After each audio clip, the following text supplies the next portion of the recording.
Every competition you start with a weigh-in because you're in different weight categories. You start with the squat and you get 3 attempts of each lift. So you have squat followed by bench followed by deadlift. It's moving well, squeezes it through, locks it out, gets the down command. Should be good, it is. Generally people start off with a very manageable weight. They know they can get it really easily.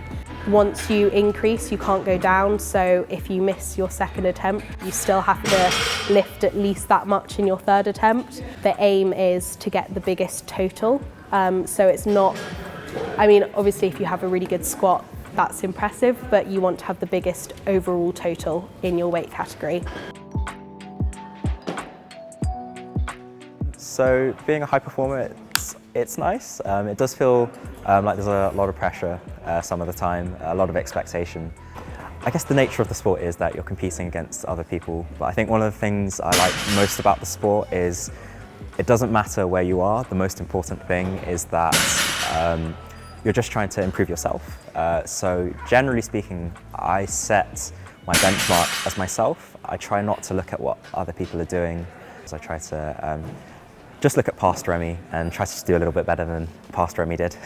And I think that's probably the healthiest way to progress in the sport, and yeah, it seems to have worked well so far.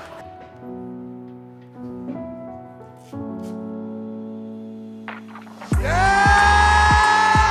Oh my God! 245 kilos and your new 66 kilo British champion. Moving well, can he get it there? He gets it to the top. Did he do enough? He does, he gets the 2 white lights and he steals the bronze medal away. Seeing as this is my 3rd year of my degree, and after I'm a medic, so in the next 3 years it gets a little bit more busy. I'm trying to kind of tick things off my bucket list this year. I got an invite to Team GB trials in March. So hopefully, if those go well, I'll be able to compete as part of Team GB. And so my aspirations for this year, just to put as big a total as I can at World Championships. First place, 242.5 kilograms. Essentially, weightlifting is a much older sport than powerlifting. In the past, you know, they used to have barbells and weights, but they didn't actually used to have racks or bench presses. Those things are relatively recent. So all movement started from the floor and ended up over your head, and that's where the weightlifting movements come from. So weightlifting has been in the Olympics since before powerlifting was really a sport, and certainly before it became popular.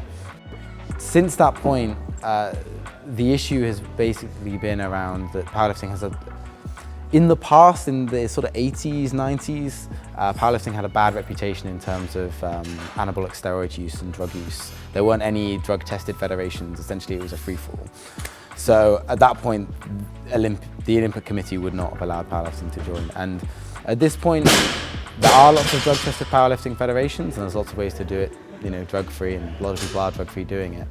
But there's still that stigma that hangs over the sport, and actually at the moment weightlifting is having some trouble with lifters getting testing positive with WADA and things like that. So weightlifting might even, there's a risk weightlifting could be removed from the Olympics. So if that happens, I'm sure powerlifting probably won't end up in the, but I would love to see powerlifting in the Olympics because it's a pure strength sport, and I think that's one of the things that the Olympics is about, pushing the human body to its maximum in these certain physical